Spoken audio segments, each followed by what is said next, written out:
Here it is. Bop.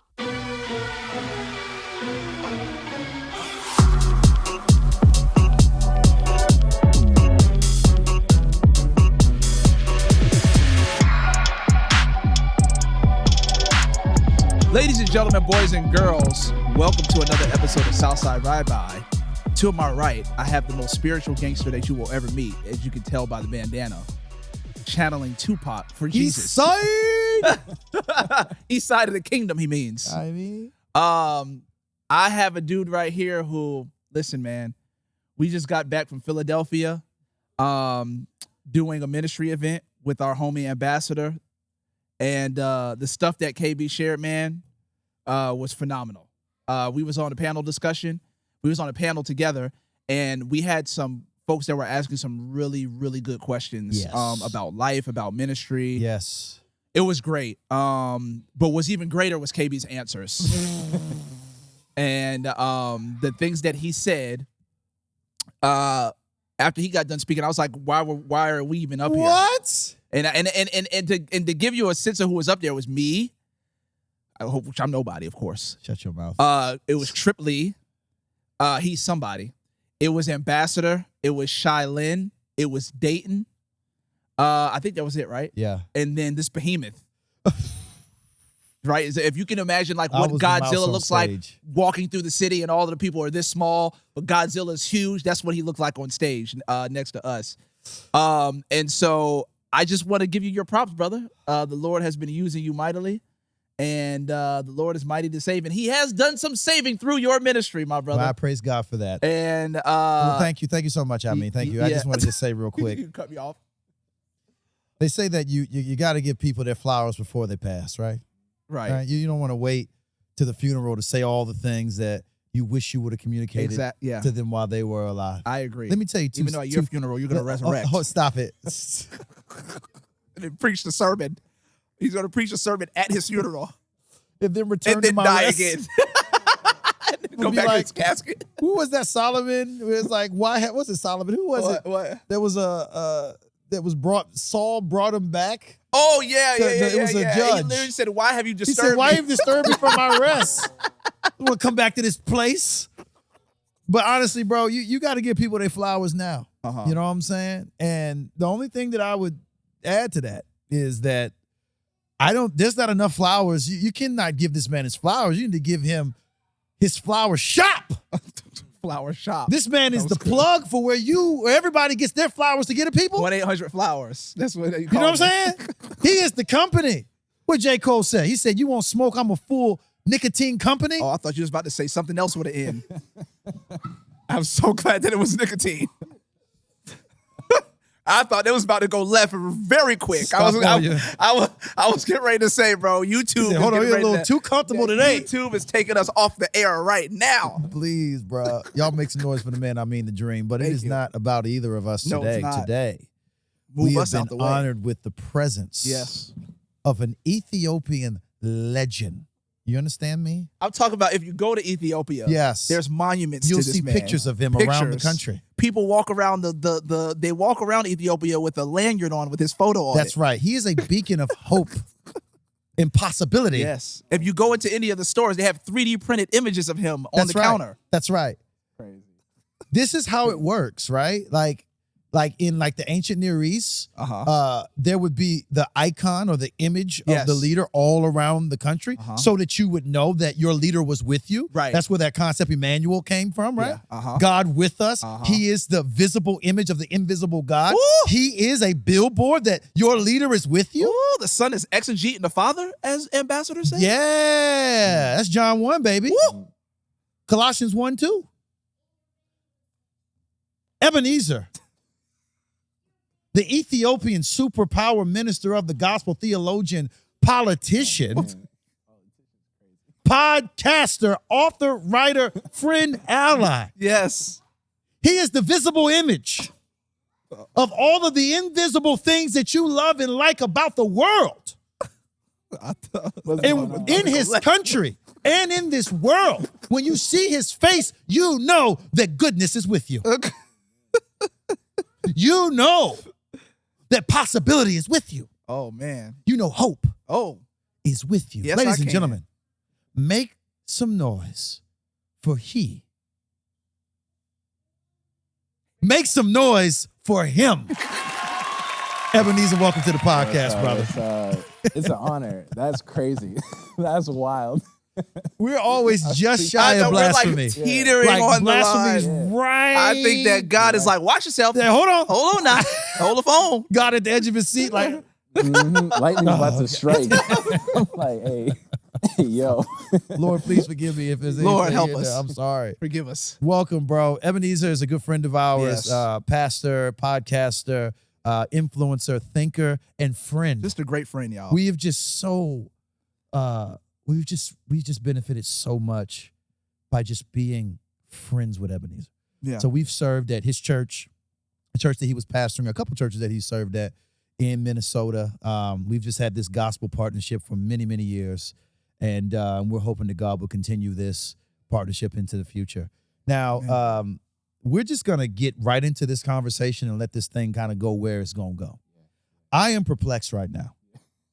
Okay. Why are you perplexed? Today has been a perplexing day. Yes. Okay.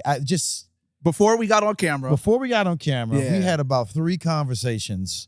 One of those conversations was involving the church and churches in general. Okay. Yeah. The second conversation that I had with somebody that was over the phone that was talking about, Gen Z and what really is going on with Gen Z. We like to say that Gen Z is walking away from God, but that really is largely a particular demographic, a part of Gen Z. It is a certain demographic. But there's a lot of exciting things happening in Gen Z right along with that. You know what I'm saying? Like, true. there are a lot of people that are a part of mainline evangelicalism, mainline Protestants, and then evangelicals that have become disinterested in Christianity, but that is not the story of what we're seeing in many of these communities that we're serving in here and abroad. Very true. Seeing a hunger for Jesus among Gen Z.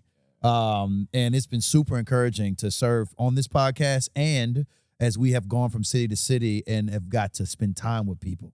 And then the last thing is that's been perplexing is just the trajectory of life, bro. Yeah. Like, we're getting older, and that means that everyone who we thought was old when we were kids, if they're still here, they're even older. Yeah, true. And you don't get to a place where you outrun all the problems of your youth. Yeah.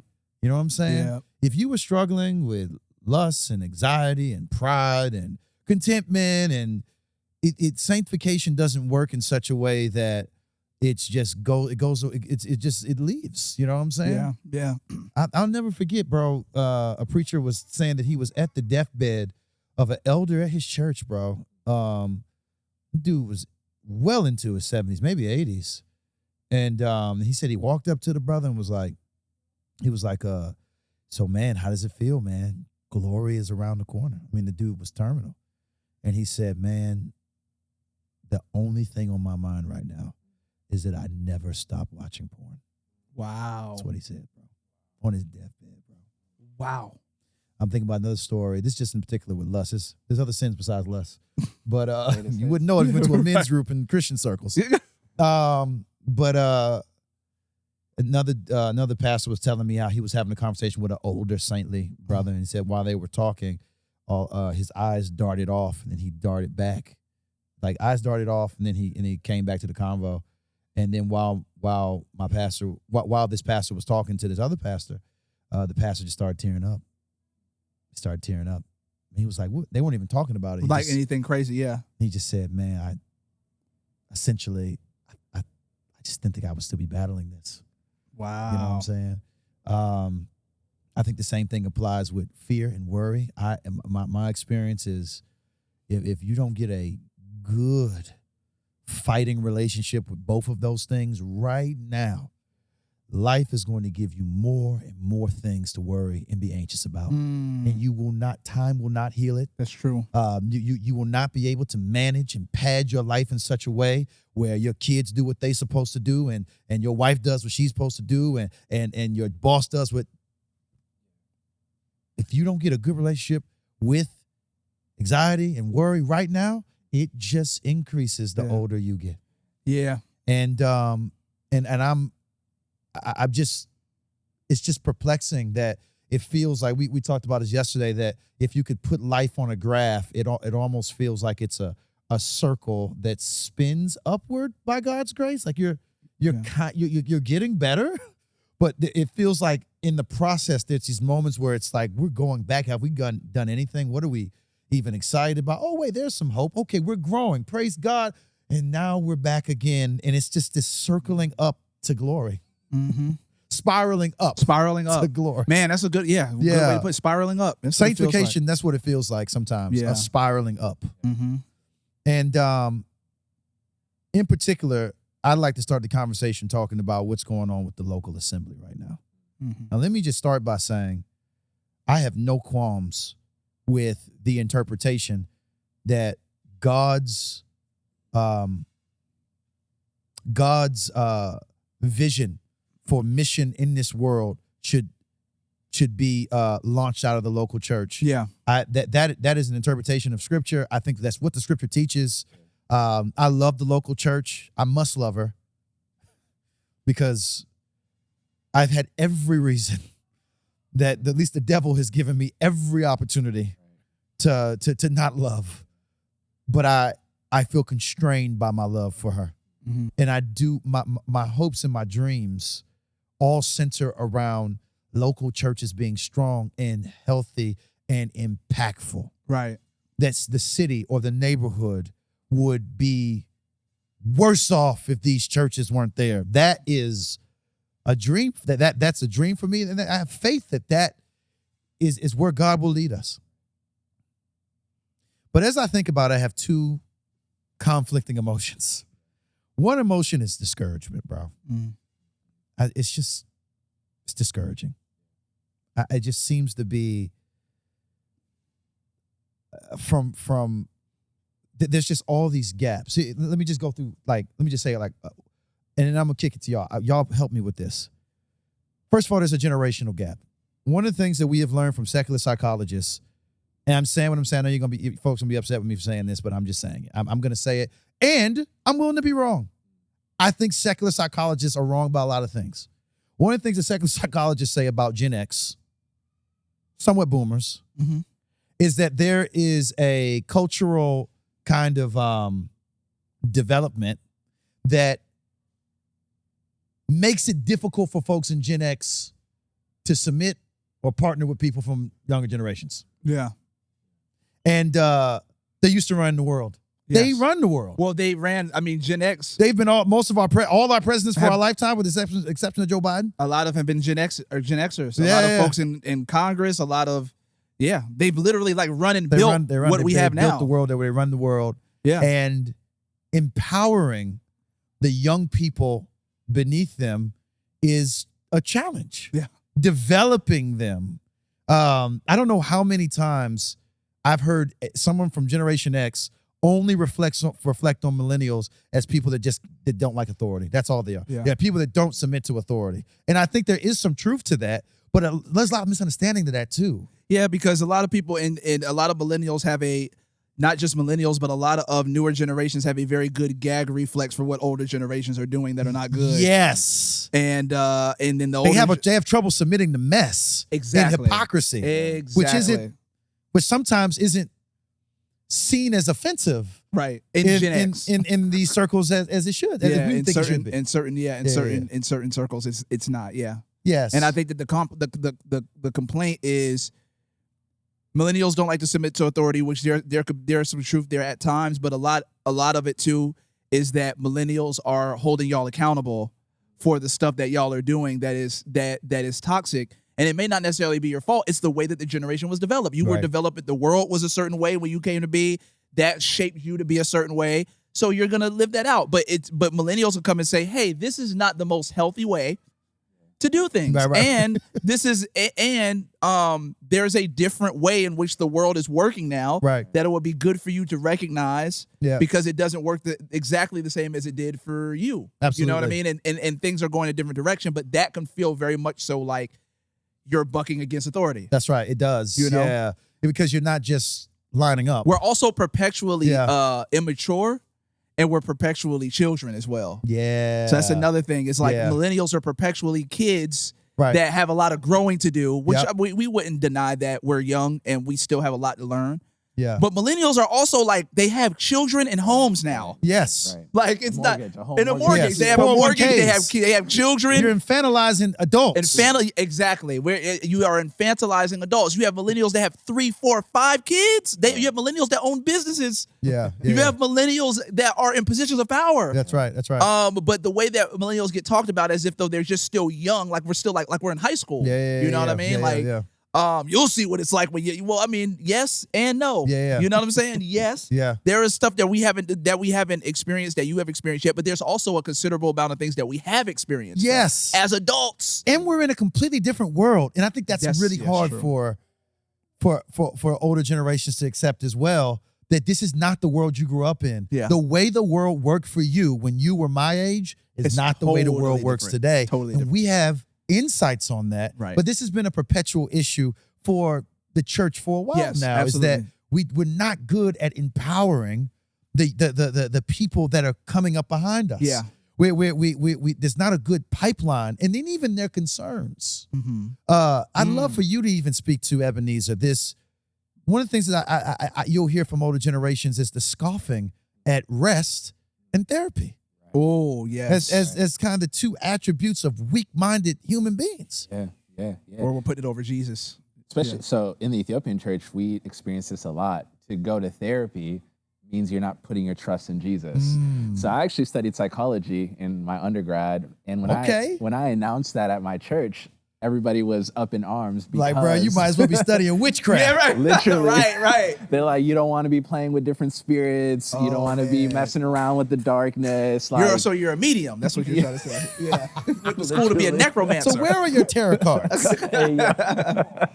For real, though, that's how it felt. And in my particular context, therapy was demonized, and therapy was a sign that you don't trust that God can intervene in your season, intervene in your situation. And so we felt that too. And even what you guys are talking about, one of my favorite reasons why I like going on tour, doing these live podcast shows, is because of the Q&A. Yes, us too. We love Q&A. Q&A is amazing. And what I've found to be true is millennials, it's not that they're rebelling against authority. They just got questions. Yes. And there's no safe space for them to unpack their questions. Yes. And I grew up in a church context where if you had questions, that means you had doubt. And if you had doubt, you're not walking in faith. And if you're not walking in faith, then we got to pray for you and not give you authority in the community, right? Because you're going to be a danger to our context. And so even for me, the reason why I started the podcast, Shaping the Culture, is because a lot of people my age didn't necessarily have a problem with Jesus. They had a problem with the culture of the church. Yes. And so for us, if you're a guy and you get your ears pierced, you're in sin. Right. You got a tattoo, you're in sin. Right.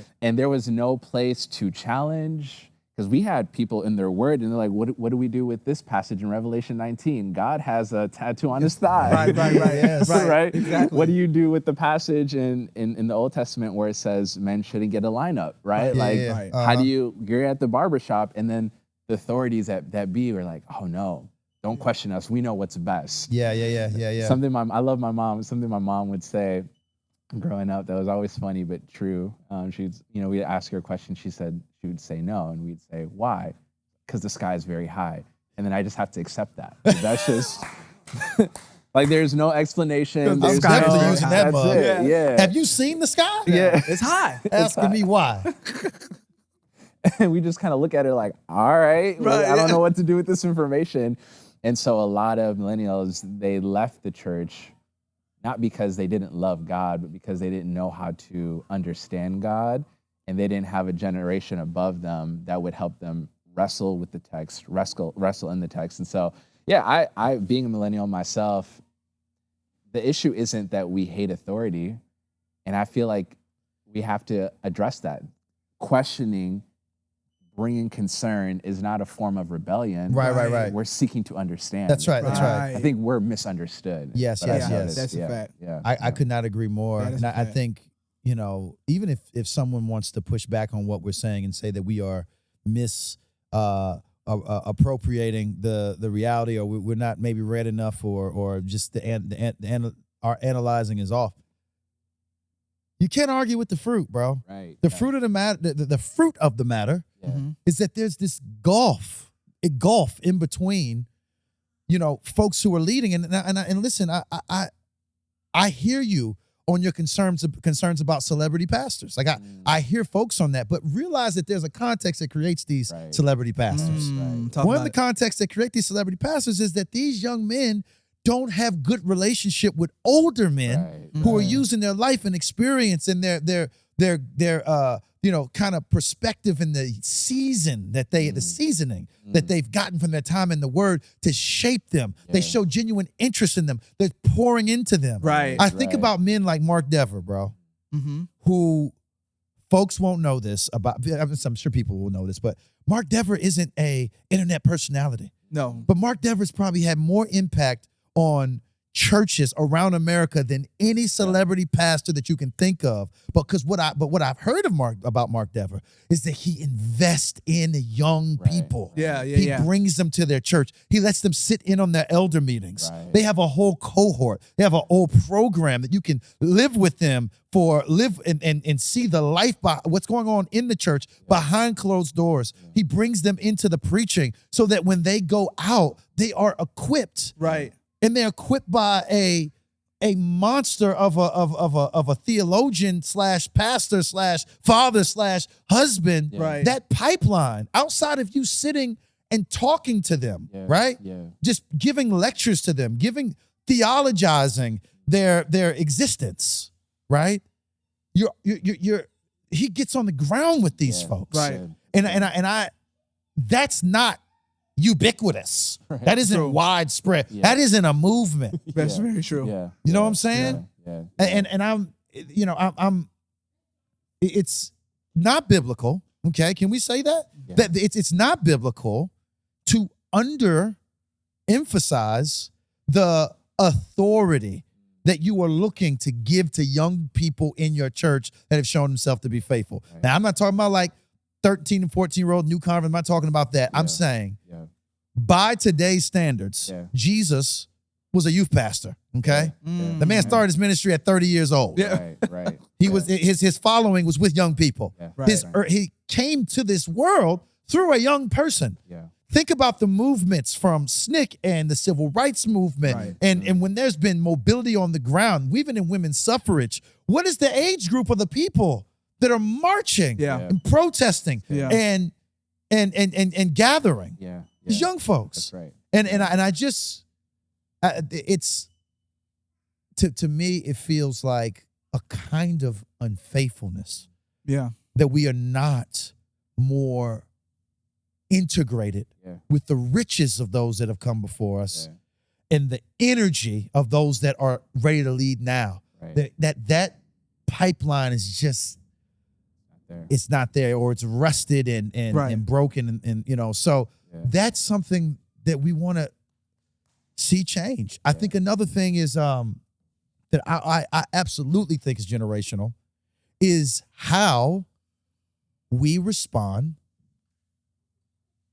to misconduct in the church, bro. Sexual misconduct, abuse of power. Abuse of power, You know what I'm saying? Like, what are some of the ways that y'all have seen? Because I thoroughly believe, and again, you may argue with my assessment, but I can go to Julie Royce's Twitter right now. Oh man, her whole website. All you gotta do is go to julieroyce.com. 15 examples. Of the abuse of power. And in different aspects. I'm hearing this story too many times, bro. I mean, have you read the reports that came out of the convention that I'm a part of? Of these like massive like abuses of power and cover-ups of misconduct. I'm also like, not millennials have their problems. And don't get me, I'm not trying to lionize or glorify being a millennial. But one of the things that's perceived as a lack of submission to authority is that we refuse to live in hypocrisy. We would rather burn everything down than to be somewhere that's flourishing but rife with hypocrisy. Right. Don't say one thing to me Yeah. and then get on stage and say the exact opposite thing to God's people. Right. Yeah. You know what I'm saying? Yeah, yeah, What are yeah. some of the ways that y'all might have observed that kind of commitment to us shunning and running for hypocrisy? I think that's the blasphemy of our generation. Yeah. Is that you are True. doing one thing and saying something else. I mean, saying one thing and doing something else. Yeah. I've seen that time and time again. I actually have a question and a thought to share. Yeah. I wonder, because even with millennials, something we struggle with is being transparent and vulnerable in leadership. Yeah. So where do I go with my mistakes? Where do I go with my weaknesses? Where do I go with my inconsistencies? Yeah. Because the generation above us, I don't know about you, but I've never seen my pastor confess sin. Yeah. I've never seen my pastor share weaknesses. So I grew up believing that my pastor was perfect. Yep. Here I am now in leadership, and I'm thinking to myself, if I'm not perfect, God can't use me. Oh, we going somewhere. We going somewhere. I'm not sure where we going, but we going somewhere. And so now I've got my temptations, and I don't have a safe space to go with these temptations you didn't have them. because I didn't have them. And then now, and I'm wondering, it's not just us. I wonder if that's generation above us as well. Maybe they're caught up in scandal because they didn't have a safe space to go. What if we don't have a culture in the church that knows how to confess sin? Right. And then once the sin has been confessed, we don't know how to restore gently, as Galatians 6 talks about. Absolutely. And so it's safer for me to keep this a secret than bring it to the light. Right. Because if I bring it to the light, I'll be dealt with harshly. Right. And so I don't know, I struggle, and I wonder, do we have a problem in the church when it comes to, I mean, it's so funny because as you read Paul's letters, as you read the New Testament, time and time again, he shows us what to do when sin shows up. Right. Assuming that we shouldn't be surprised when sin shows up. Right. However, when sin shows up in our cultural context, we don't know what to, we hide it. Yep. Or we excommunicate. Yep. We don't know how to restore. Right. We don't Think know about what PR first. We think about PR. Man, that's a big thing. Yeah. What if somebody finds out? Right. Yeah. I mean, I think that you're right. I think that there is an issue with that, man, because if you are shaped in a culture in which you do not see your leader be vulnerable or confess Or apologize. That's big. or apologize, man. I haven't read any data on this, but it seems like that might be a generational stronghold too. Yeah. I don't know how many friends of mine that have talked about their fathers or people that have been authority over them and say, I don't care. I could bring in a law professor from Harvard to break down why this was a violation. Yeah. I could bring witnesses. I could bring video recordings. I could bring a prophecy from God. Yep. And they will say, man, well, I wish you didn't feel that way, but it'd be a cold day in hell before I apologize about this. Now, they wouldn't say that, Yeah. but that's the reality. That's the You reality. never say, in fact, I've heard the opposite, that I hear what you're saying, but I did everything right. Right. I'm sorry, go ahead. This No, is that's too that's personal. good. No, that's good.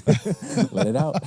No, I mean I think that's the beauty of the episode, because I think that this is personal for all of us, including folks that are listening. I think that not confessing sin, not being vulnerable, and not apologizing. I don't think that they understand how they are shaping the leaders under them. Yes. Because again, leaders shape a culture. Right. Church shape a culture. Yeah. The leaders in the church, the leaders and the church have this symbiotic relationship in which they are shaping culture together. Wow. And if you are shaping as the leader, no confession, no vulnerability, no apologies, deny.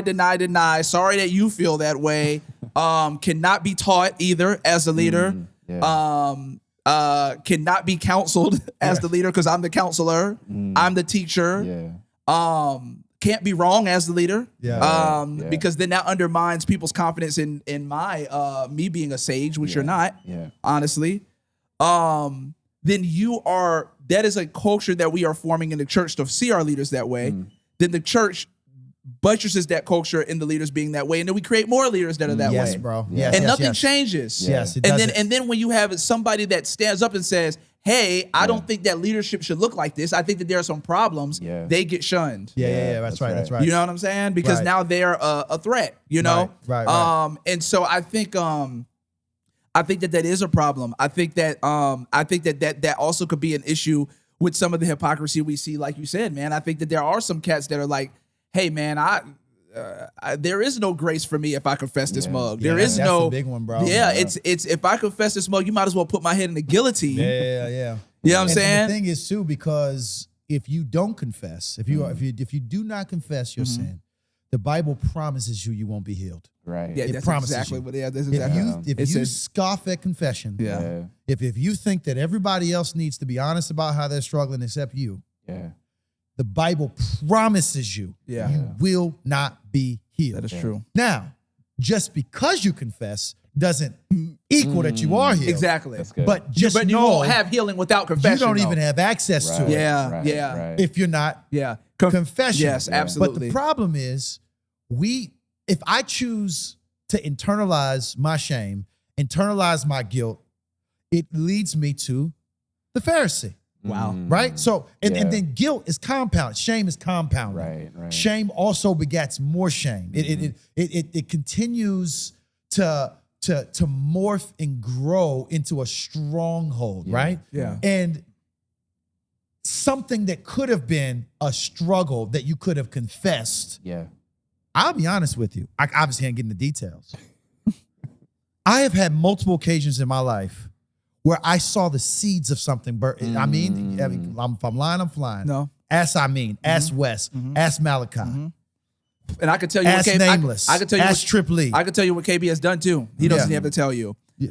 If you're talking about it, you have had times in your life where you saw seeds of something that could grow into something very sinister. Yes. And bad. Yes. One of the things that I have seen you one of the things that I have seen you show an example of in regards to that is that you usually get ahead of it by calling. There have been times that KB has called the brothers together and said, I need us to have a meeting after church.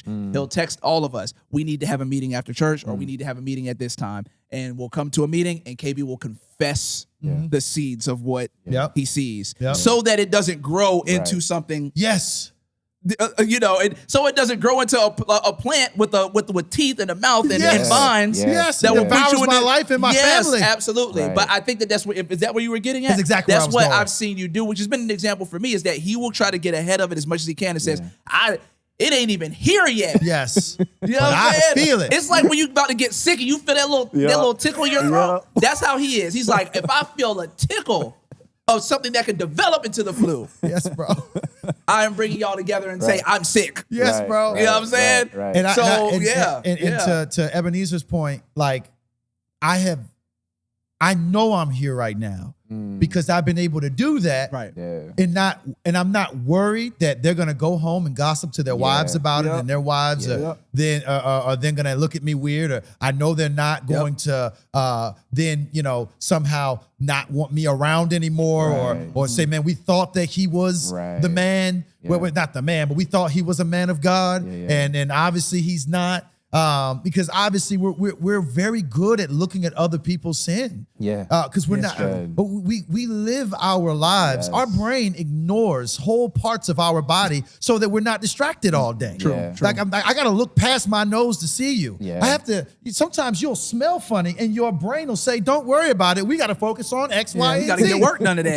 But I can smell you. Right. And I can see your face. We're much better at observing the problems with other people than we are our own selves. This is why we need mirrors. And if I cannot look in the mirror, notice something, and then go to those who would be equivalent to the physician or the dermatologist or the professional, which I am saying is my brothers, right? Is my elders, right? If I can't go to them and get help, imagine if every time you went to the doctor with a problem, you had to gear up for it to be a conversation like that one dude, that one doctor that's on my 500-pound life. I can't remember the joint on TLC. Oh, man. He said the reason that you're not losing any weight is because you're eating 80 hamburgers a day. Yeah, you're fat. You're fat. And that's that guy, what it is. I know exactly what you're Imagine talking if all conversations were like that. about. Oh, it would be terrible. You go in and like, You hey, wouldn't go to man, your doctor. I'm having some blood pressure issues. Oh, really? Really? Okay, some blood pressure issues. When's the last time you jogged? Oh, you haven't jogged. You don't jog. Okay, good. I can see where this is coming from. I want my doctor to talk to me about that, but I want him to talk to me about it in a way that is empowering and gently, where we feel like equals. Right, man. I know. But it's funny that you say that, because what does happen on my 800-pound life is that when folks do go to him, they start covering up what they've actually been doing or not doing. And then they start doing it more. Lying. Bro, they start saying, oh, Jay, how much did you eat? Oh, I think I had a hamburger. And then yesterday he'll be like, you didn't have a hamburger yesterday. I can tell. But they're lying because they know he's going to shame them. That's right. You know what I'm saying? That's right. So they start. It's how I feel when I go to the dentist, bro. You got to get ahead of it. Hey, man, I ain't been flossing like I just, and the dentist is like, yo, calm down, bro. My dentist is like that. I'm on your team. My dentist literally told me one day, because you've been going through so much, I'm actually not going to tell you all of the things I think you need to clean. No, she said, I'm not going to get on you about you not flossing because I know that you know that. I'm just going to clean your teeth and tell you to just, do what you were doing before. Yeah. Which she still in a roundabout way says you need to floss. Yes. And so we're not saying don't tell people the truth. Exactly. We're just saying truth does not have to ever be brutal. Yes. Right. You don't have to be brutally honest. Yes. Honesty hurts by itself. The truth hurts, bro. I got to the dentist already insecure. Bro, I was hurt before I got there, I was already struggling before I walked in. Yeah. You know what I'm saying? But so anyways, all that to say, I am grateful that I have a space, because this is the point I want to make. What Ebenezer is saying is so freaking insightful right now, because perfect spiritual leaders is almost the backbone of the American church. Right. Let me tell you. Let me explain myself. I had a brother over my house the other day, and I was talking to him about my love for Charles Spurgeon. Named one of my sons after him. I have an OG manuscript from Charles Spurgeon in his handwriting, right? I took him to my library, and I was showing him like, yo, this mug is crazy, right? Yeah. And I was like, man, one thing I like about Spurgeon is that you can't make that he was a man of his day argument, right? Like, I know that he was owning slaves and beating them from time to time and was empowering other people that were doing the same, but he was a man of his time. Right. You can't make that about Spurgeon. No. That's a terrible argument, by the way. But Spurgeon was a man of his time, and he said slavery was evil and wrong, among all kind of other things. And I said, and he finished well. He had a hard life. People don't know that his wife. He had a really hard life. I mean, his wife was bedridden for like majority of her adult life. I mean, he had extreme pain. He battled with depression. He had gout. He had gout, but he finished well. Yeah. And I said, man, I can't say that about a lot of dudes, man. A lot of dudes started very, very well, and we're reading the books from when they were. Man, that's crazy. We read the books from the season what they were doing well, and we forget about the parable of the sower. That one of the grounds that the seed was thrown upon, the context was that the seed or the gospel was received with joy for a period of time. Mm-hmm. So for that period of time where the gospel received with joy, you can start writing songs. John Lynn was talking about this. Yes. Write books. You can do theology, start seminary and stuff like that. Yeah. But then things start to get challenging. That's it. Cares of this world. Cares of the world get wiped away. Anyways, I said it to my friend. And he was like, yeah, I hear you. I know a lot of dudes don't finish well, but and I hear you when you say everybody's good, everybody has bad in them. He said, but not. He pointed to a pastor that we both knew. He said, but not him. I kid you not. This brother said he is perfect. That's what he said. No way. And when I heard it, I was so shocked by it, I couldn't really respond. So I was just like, all right, brother. Hey, man. Hey, how about them Eagles? You know what I'm saying?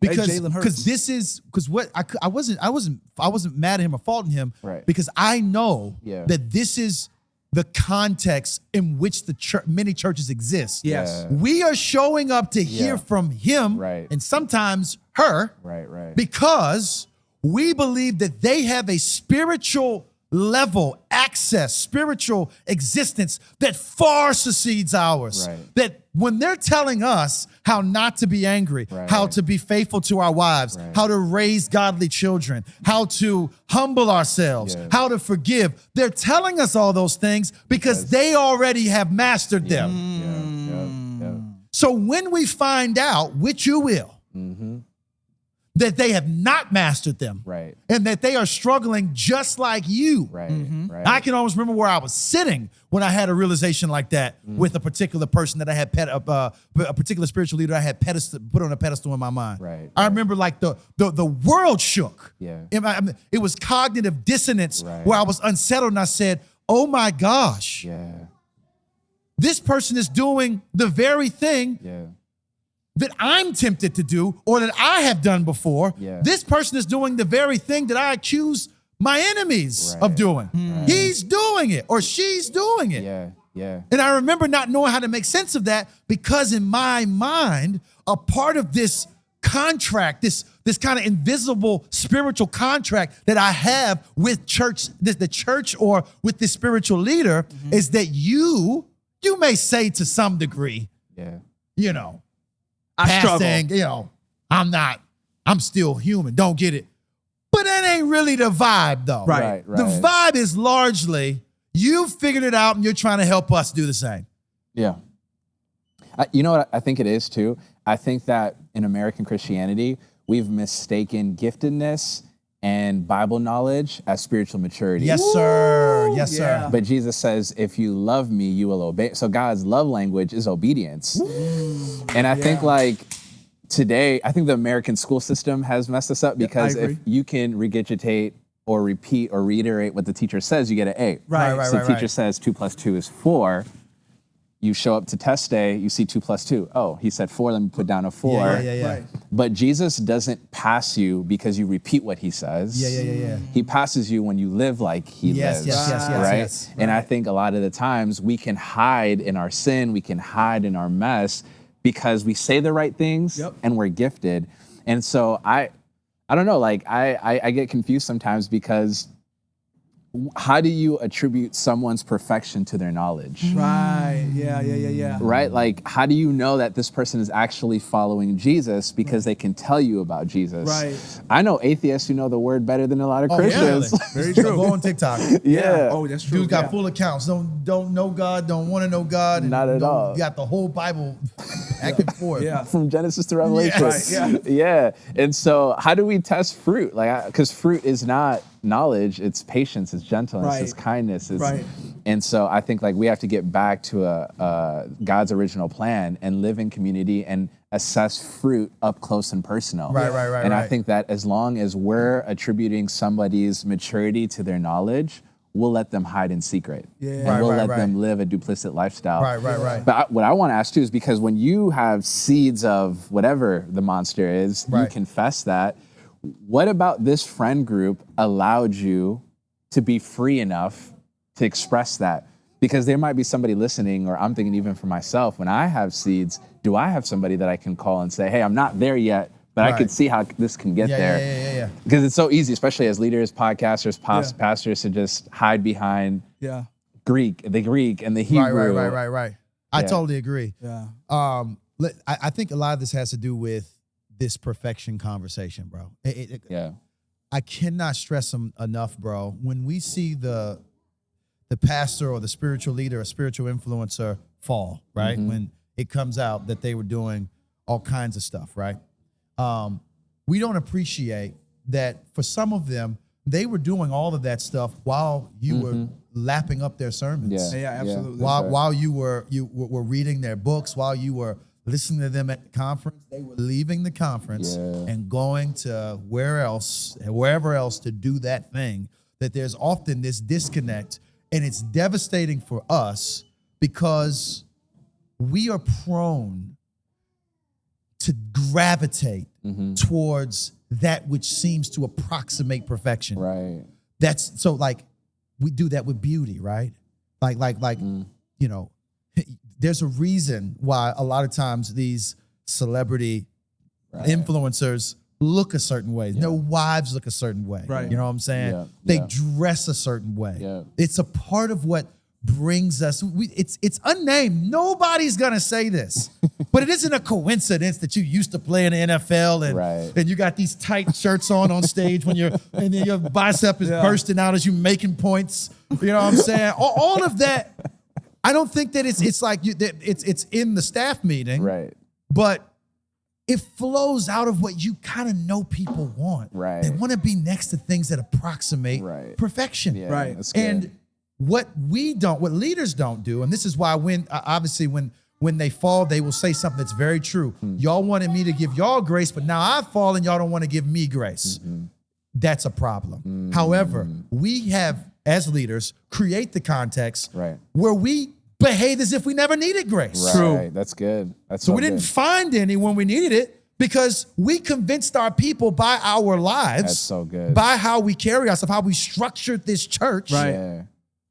In a way that we never needed grace. It's you that needs grace. Right. Yeah. So I think to answer your question, we didn't plan it this way. And let me just be the first to say, we have failed, especially in our early 20s, bro. Yeah. We failed miserably in taking care of the fallen, bro. Miserably. I have a list of about 3 things in my life. I say 4. 4 things in my life that are like my regret list. And I'm trying to keep that list short. Yeah. One of the pieces on that list is how I was friends to wounded people around me, bro, in my early 20s, bro. Abysmal, bro. I thought that what I was doing was spiritual and godly.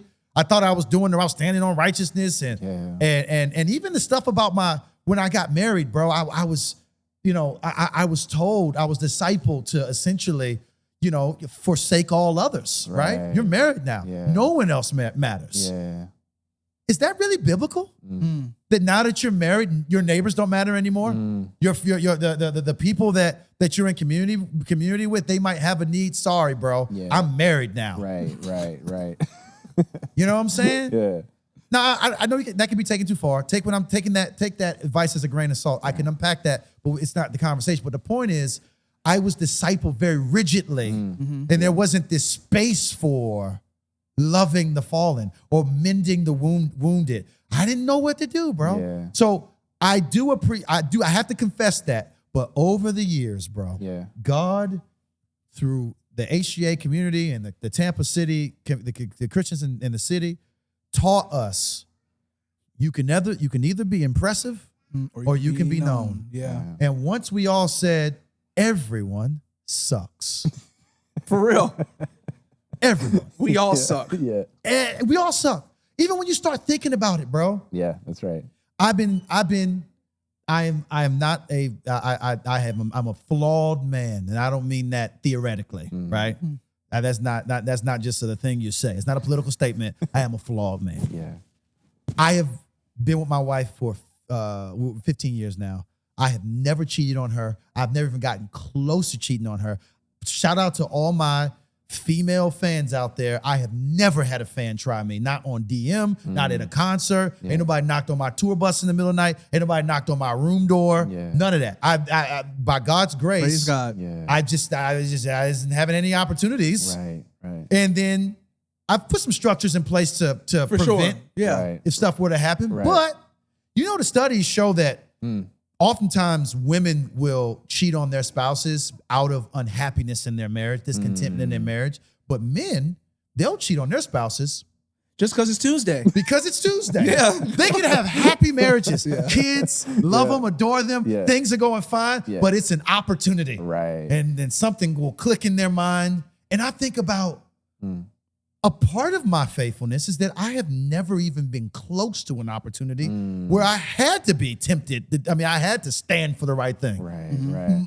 I don't come from a home. My mom sheltered me from many things that my cousins didn't get sheltered from. There are all kinds of things that I wasn't. I don't have an extensive past of abuse.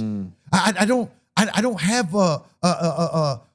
my social location, how my life developed, also speaks into the things that I do struggle with and that I don't struggle with. That's also grace. Yes. I still can't boast that I might not be struggling the same way that you struggle because it wasn't because I was so genius and so spiritual and God loves me so much. He's given me so much favor that I'm the Bible college boy, faithful to his wife.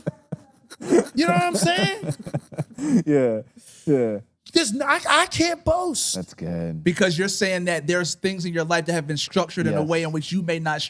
I love that you said that. We don't talk about that a lot. Yeah. Yes. I know that this is probably a little rabbit trail, but we don't talk about that a lot. We don't talk about the fact that the reason why some of you may not be struggling with certain things is because by God's grace, the way that your life has been structured, the kind of experiences that you have, and the social location that you find yourself in, put you in a place where it's just not a struggle for you, but it's a struggle for somebody else. And here you are thinking that I don't struggle with whatever it may be, but all of these other brothers do. Right. Well, you don't struggle with these things because of the way that your life was situated. You weren't put in a position where later on you would. You know what I'm saying? It's not because you're so much holier than them, or you have so much more self-control than them. Yes. You know what I'm saying? Absolutely. And so it's almost like somebody saying, man, I've never even had the opportunity to make money illegally. Right? And then you're talking to a whole bunch of people that have, and some of them have done it. And then you're looking I have at a brother yourself. that's been tempted many times to go back to the street. And I can respond to that like, man, why would you? Are you stupid? Do you want to get shot? You want to go to jail? Yeah. It's all, and it's like you don't understand. Like it's almost like me trying to talk to, I don't know, like a Crip from Compton that left the gang, and he's struggling with going back to gangbanging at times, or somebody disrespected him and he want to go back to his ways. And I'm looking at him like, how could you? Think don't you realize? Why don't you that? Like you said, don't you realize you would die in the streets, or don't you really? And you're like, bro, first of all, my mom was a gang member. My dad was a gang member. My uncles and my cousins were gang members. I was raised by gang members. They're still gang members. They're still when gang I go members. To Thanksgiving, gang members that will have made the food. Thanksgiving. Everybody's going to be there with a blue flag. The turkey's going to have a blue flag on it. The turkey is going to be wearing a blue bandana, bro. And this is not to say that gang banging is somehow acceptable. No, it's not just saying that. Understand that the temptation is It's probably going to be different for you because you grew up in Idaho around potatoes. Yeah, I'm not going to be tempted to be a Crip. I was raised in St. Petersburg, Florida, which it was rough, but we didn't have gang banging gangs. Everybody that's right. about neighborhoods. So it's, of course, I am not going to have the same temptation as you, Mr. Crip from Compton, to go back to cripping because I have never come from that context, bro. So I think it's not because I'm so holy I don't want to gang bang. It's that I haven't come from, I wasn't raised in that context. So I think it's the same thing that happens with certain sins. That's so good. You have certain people around you that struggle with certain things because of things that have happened in their life. It doesn't excuse their sin, but it does make it more of a temptation for them than it is for you. That's right. And it's not that it's not a temptation for you because you are somehow just so holy. This is not an argument for justification. No. It is an argument for grace. Humility. Patience. Man. Maybe don't, bro. There good. is somebody I know, bro. This brother, he dropped the ball in ministry. Like he failed. He did. There's no way around it. But what he did should not have ended his life. He made some poor decisions. And I remember very distinctly, as a young man being discipled, that I was told that sin in the life of the pastor is like a balloon that's being blown up. The moment it is popped, there is never any hope of putting that balloon back together. It's over. Now, I am a absolute stickler for high integrity in leadership. High character is always going to be destiny, right? However, redemption must have some role in this conversation. Right.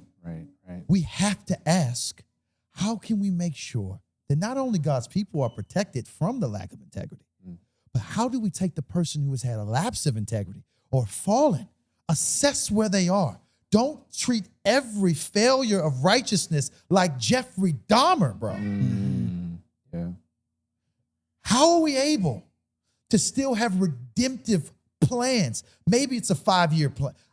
Nobody should make it, and this is what we see happening a lot in certain sects of Christianity, where people and the brother that I'm talking about did not cheat on his wife in the ways that you were in what we see. No. The issue actually was not adultery.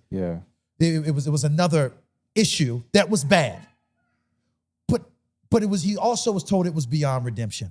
And that sent a signal to not just other leaders, that are in the church, but it says sends leader to us. It sends a message to us. That's right. Because if I mess up, or if I am struggling, which really goes back to the point that we're trying to make here, and to answer the question from earlier, is that if all we say is that your Christian life is a bubble, it is a balloon, and once it is popped, it is over, you should not be surprised that when people make mistakes, that they sink in despondency, guilt, despair, and then they either walk away from Jesus, or they dig down in their sin, or they continue to get good at faking. That's good. If redemption is not even an option, then what am I left with? Right. Are we afraid that we're going to incentivize people to commit sin because they know that they might be forgiven? Newsflash, brothers and sisters. People are still falling, and they know they can't be forgiven. That's true. That's a fact. We're already working with folks believing that things are beyond redemption, and cats are still messing it up. That's right. So what I'm more afraid of is people getting good at faking, which is what bro.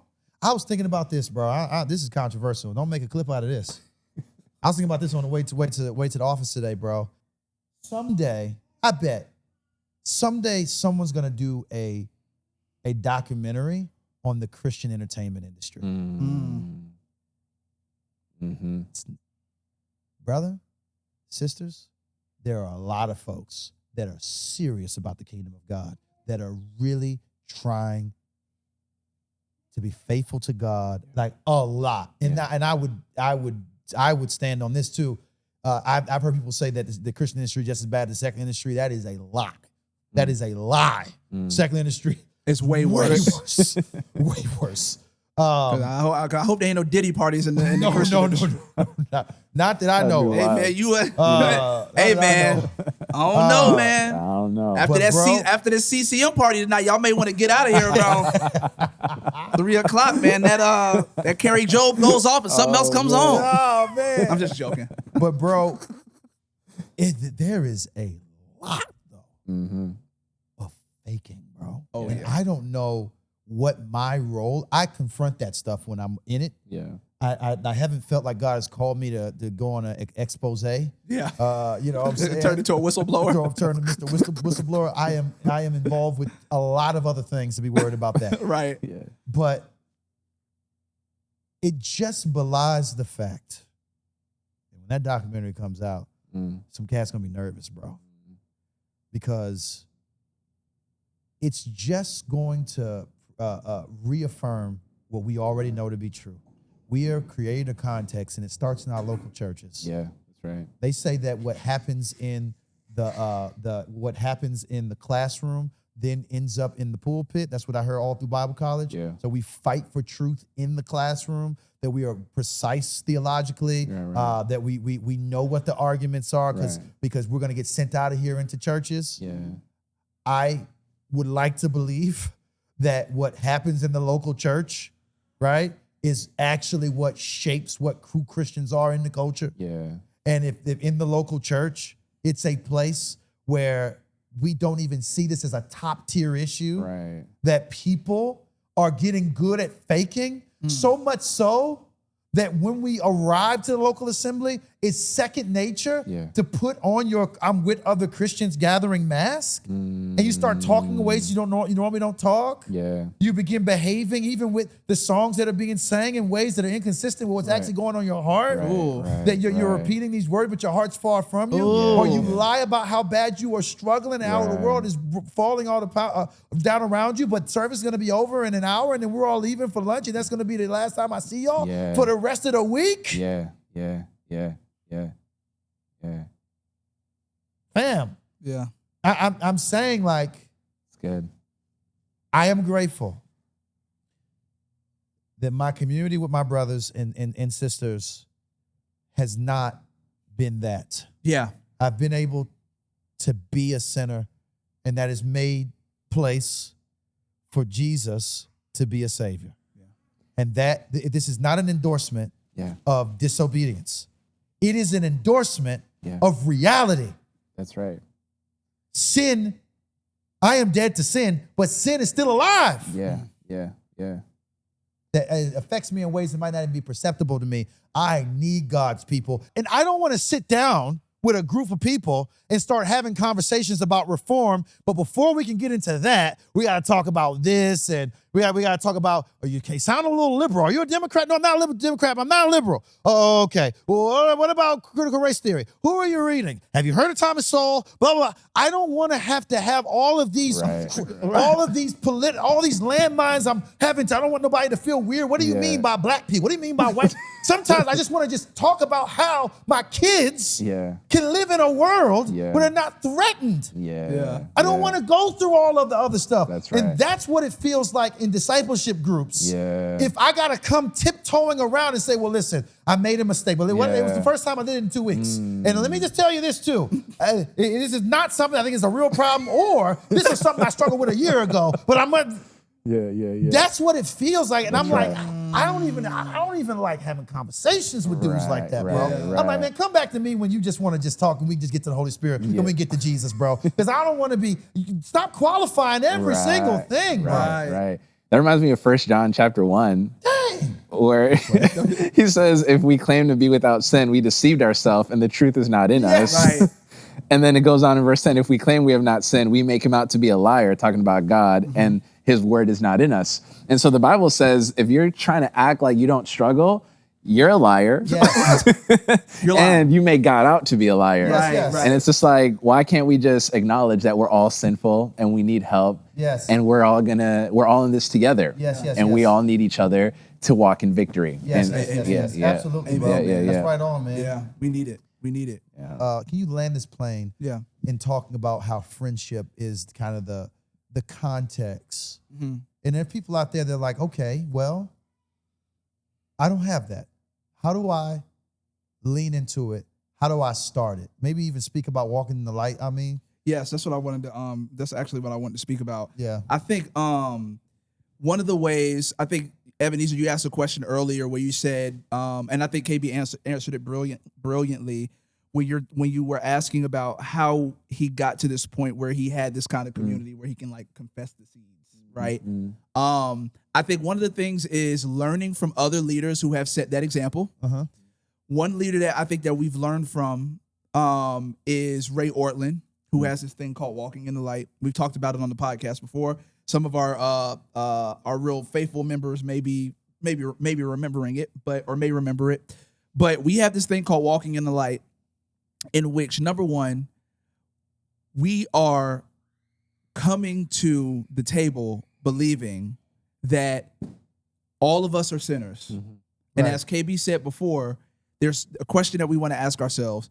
Do you want to be impressive? Which means, do you want to look like to all of your Christian friends that are around you that you are just killing it?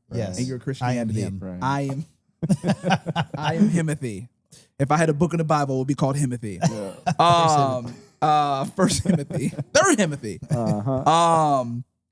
Do you want to be impressive or do you want to be known? Right? So I could tuck away who I really am, my struggles, in order to put on a mask to seem impressive to everybody else, but you don't really know the real me because I'm not confessing to you my sins, right? Or I'm confessing to you a sanitized version of my sins. I'm gonna tell you, like, man, last week, man, I just need to pray more, man. Just tell me to pray more. And then behind closed scenes, you've been yelling at your wife, kicking the dog. Slapping the baby. You know what I'm saying? Well, maybe if you don't want to say that, you might need to go to jail if you're slapping the baby. But you know what I'm saying? Yeah, there's holes in the drywall. You slap the baby, you go to jail. You going to jail. If you slapping the baby, don't tell me that because you're going to jail. Police. At first we're gonna pray, and I'm calling CPS. You in jail. Yes. But I think I think of the fact that, we can put on masks and we can say that we're killing it, or you can be known and say, you know what? I don't care if I look impressive. Right. Because I want to be loved and known and accepted for who I am. And that comes by me confessing my sins. And not only that, I want God to know me. Right. And so what we have endeavored as, like, in our little small group of our brothers, is to say, we're not trying to be impressive with one another. We know, like KB says, everyone sucks. All of us here suck. we're not trying to impress one another. We're trying to be known by God and known by one another. And we're trying to get free. Yes. We're trying to get strong. Yeah. We're trying to get help. Yeah. We're trying to get healing. Yeah. And so, based upon what the Bible says about confessing your sin, walking in the light, confessing your sin, we have a time called walking in the light. Now, we used to have it as like a structured time, but now we just kind of live it, I guess I could say. Yep. Where we come to one another and we confess our sins, and we're not trying to be impressive when we confess them. We're just saying, this is what it is, bro. Yep. Right. And we make an endeavor that we're not going to counsel each other. Yeah, you can't be like, you need to read this book. Yeah, that's not how the response of it is prayer. That's good. You know what I'm saying? That's so good. Not counseling. Yeah. Nah, what did you think about maybe? Yeah. It's prayer. You know what I mean? And I think that that's part good. of what we have practiced. And it was like an intentional practice that has now just turned into culture. Right. I would say within the group of brothers that we have, which is how you kind of can create a culture. Yeah. So walking in the light is very important for us. And I think that is part of what we have established here, and wanting to be fully loved, fully known, fully accepted, because that's what everyone really wants. We want to be fully loved, loved for who we are, not who we pretend to be with the mask on, fully known for who we are. Well, we can't be fully loved for who we are if we're not fully known for who we are. So I want to be fully known. I want you to know who I really am without the mask. Then I want to be fully loved for who I am. Despite all of my insecurities, the scars on my face behind the mask, the busted lip, whatever, you still love me. And then fully accept it, that you accept me. That is what God does for us when we confess our sins. But we want to get that into the ethos of the church for that so that becomes what we do for one another. Right. You know what I'm saying? Right. And so one of the things that we do is we practice that, but practicing that takes vulnerability. And it takes risk. That's it right there. You are taking a risk when you are being vulnerable with someone. And if you're not willing to take a risk, then you're not going to have vulnerability. Right. If you're going to stay guarded, and there's good reason that some people stay guarded. Some people have taken a risk with their vulnerability and have been stabbed in the back. Right. You know what I mean? Right. So I'm not saying that you want to be all willy-nilly with your vulnerability. You want to be cautious, right? You want to understand if you can trust somebody. It's like all of the, you see the test that Joseph gave his brothers before he kind of just welcomed them back in. He put them through all kind of tests to know if I can really trust that y'all are changed or not. You know what I'm saying? I'm not just going to welcome y'all in because y'all are my kin. Right. You know what I'm saying? After what y'all did to me. So I think that there is biblical precedent to make sure that these people are trustworthy. But I think friendship, I think for us, starts by being vulnerable with one another. And I think that someone is going to have to take the leap of faith of vulnerability. And I also, if no one is willing to take the leap of faith of vulnerability, then it's not going to happen. Your friendships are only going to be as deep as you're willing to be deep. That's good. You know what I'm saying? And so if you're going to stay surface with your friendships are going to stay surface. Right. Just the long and short of it. Right. But if you want to get deep, then your friendships can go deep. You know what I'm saying? And sometimes what people need is to see that other people go deep. If we all come here and we say, man, we all suck, man. I get around my brothers and I don't have to be impressive around them because they ain't being impressive around me. You know what I'm saying? But somebody has to set the precedent for it. Somebody has to set the tone, bro. Somebody has to step up and say, I suck. Yeah. You know what I'm saying? I think that there's a powerful story that KB told about when Ray Ortlund did that in front of a whole bunch of leaders. But Ray Ortlund set the tone. He did, bro. When he got up in front of all of those leaders and said, I'm going to confess to you some dark stuff. It took a minute to think about it. Yeah, he probably was like, shit, am I going to do this? It was a men's group. It was good as a men's group. But brother was like, he paused for a second. And he looked at all of us. This is my first time to the men's group. Like, how do you know that I might not go tell your business? You know what I'm saying? Yeah. And that brother was like, this is what I've been struggling for the last 2 weeks. Yeah. Will you all pray for me? Wow. Yeah. Wow. And I'm like, my goodness, is this not Christianity, bro? That's right. Is this not what our hearts are longing for? The truth of the matter is, what we're afraid of is we don't want to okay sin. And I think that's a good reflex. That we don't want to make it seem like sin is benign and we all do it, so don't worry about it. But I think an effort to not to try to keep people from feeling like they can sin with impunity. We don't obey the Bible, dog. Like the Bible talks about grace in scandalous ways. Right. It talks about our need for repentance and forgiveness and confession in ways that disrupt these perfect images that we try to sort of project for one another. Right. You know what I'm saying? Right. And I think, but at the end of the day, sin is an oppressive reality. We want to be out of our sin. You don't want to be gripped by your anger. You don't want to be gripped by your lust. You want to be gripped by your pride. You don't want to be gripped by your fear and your doubt. This monk isn't helping us. We're not flourishing. Sin, if you let it, makes me think about Sun Tzu again in The Art of War. He says, don't interrupt your enemy when they're making a mistake. Your enemy is your sin, and just look at what it's doing to you. It is constantly destroying you. If you just listen to it, just or at least observe what you feel after the high is over, and what the high actually did to your life and your family and your soul. Listen to it. What is it doing? It is showing you that it's bad. Sin is deceptive because it's so blatantly in your face. It hides your destruction in plain sight. It reminds me, I had a conversation with a college friend, and his brother committed adultery. And his brother's wife wanted a divorce. And so as they were figuring through that situation, his brother moved in with him. And one day they went grocery shopping, and as they were walking down the aisle, my friend looked to his brother and said, "Look at aisle 6. Doesn't she look?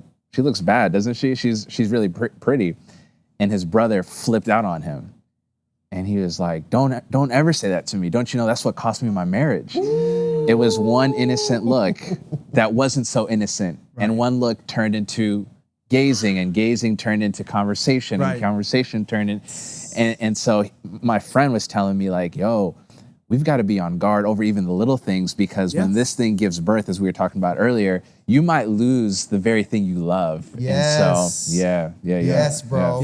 That's true. That what an excellent analogy. What an excellent story. That capitalizes that point. Sin.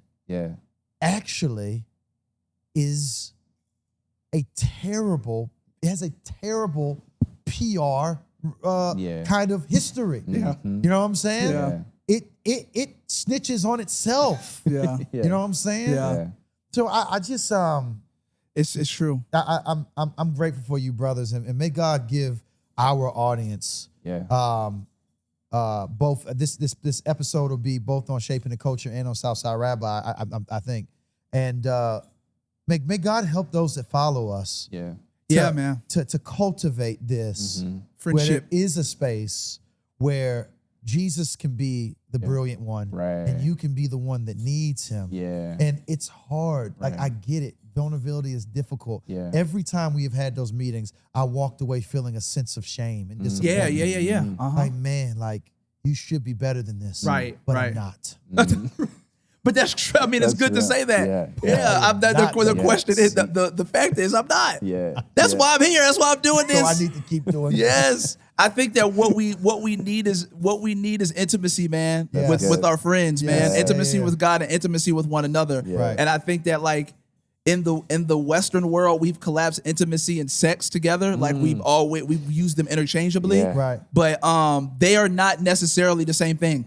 There are people that can have sex without intimacy. And I think that we have to have these kind of intimate friendships, man, that allow us vulnerability. That's what intimacy is. Is that it allows this kind of vulnerability that we have, not like erotic. It's not exactly. But in the West, we've made it homoerotic, right? Like, I think, like, when you think about friendship, you think about, again, we've used this before in the podcast where we talk about Jonathan and David's friendship. And then you have David saying to Jonathan, like, you know, like when he's mourning over his brother Jonathan, when they have to go separate ways, and he says, like, your love for me has surpassed the love of women, is what David says about Jonathan. And you have so many people that tried to make that passage because of what I just said. They tried to make it seem like Jonathan and David were homosexual. Like, hey, yo. Yeah, Cats are reading that joke and be like, hey, yo, I mean, but I think that it's because we don't have a proper understanding of true friendship, intimacy, especially men. Yeah.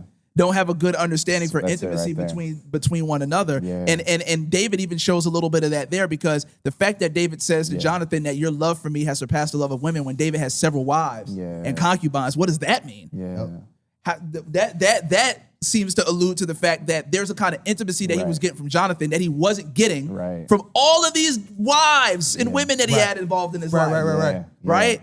And so I think that we conflate the two a lot. And I think that sometimes even our lack of intimacy, lack of intimacy in one's life, even in friendship, causes folks to find intimacy in illicit places. Right, that's good. Where it's not intimacy, it just feigns as intimacy. Right. But it's not really intimacy though. Yeah. So now you're looking to get what you're really, it's like there's a great book on porn addiction called Surfing for God. And what in the books he's saying that you're really on the internet, not surfing for porn, you're surfing for God. You're surfing for what God can give you, but you're finding pornography. But I think it's the same thing with certain types of intimacy. You can have a lack of intimacy or friendships in your life, and then now you're finding you're getting these into these illicit acts of intimacy that are not intimacy at all, but you're looking for because you're actually desperate for intimacy, bro. Yeah. And I think that with that is that, again, we've conflated the two with sex. We can live without sex because Jesus lived without sex, but we can't live without intimacy, bro. That's why God says it's not good for man to be alone. Man, think about Jesus appearing weak in front of the disciples.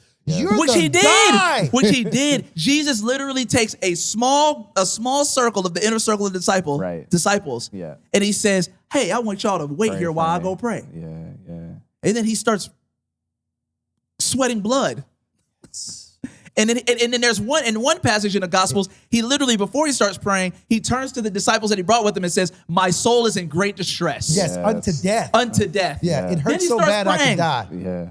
So here's Jesus. Crying. Here's Jesus telling his disciples, I'm in distress. I'm stressed. Yeah. I am in distress until I feel like I'm gonna die. My soul is in so much distress, I feel like I'm gonna die. Yeah. And then he shows the disciples what he does with that distress, though. He takes it before the Lord. But the fact of the matter is, Jesus was vulnerable. Yeah, that's right. Yeah. With his inner circle of friends. Yeah. So how do we think that we're gonna be able, if he is the prime example for us, right? And he was vulnerable with his inner circle about what was going on in here. How do we think that we are going to survive the Christian life without doing the same, bro? Yeah. We can't. Yeah. And I think that is why that kind of confession is important. And I think what you'll find is a lot of the pastors that get caught in scandal, abuses of power, don't have that. Yeah, that's right. That's right. They don't have it. Yeah. And maybe if they did, they wouldn't have ended up where they were. Yep. You know what I'm saying? Right. Yep. Because of what you said. And what you said is that we've created this culture in which you're the guy. Yeah. Who do you go to? Yeah.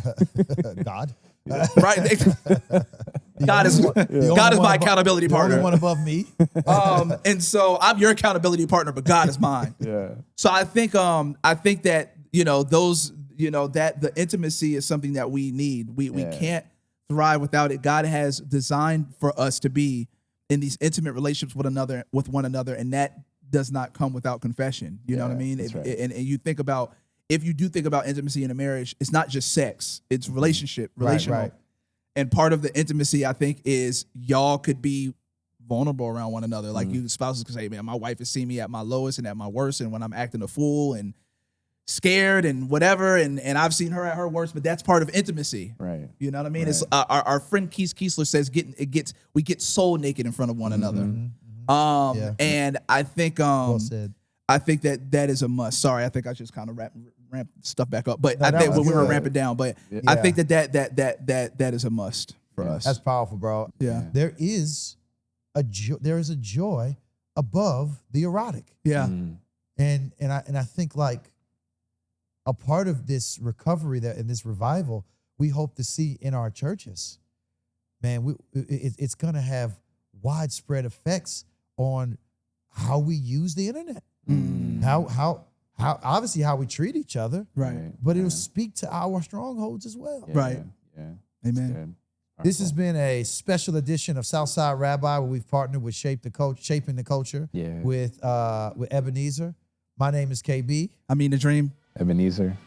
We out of here.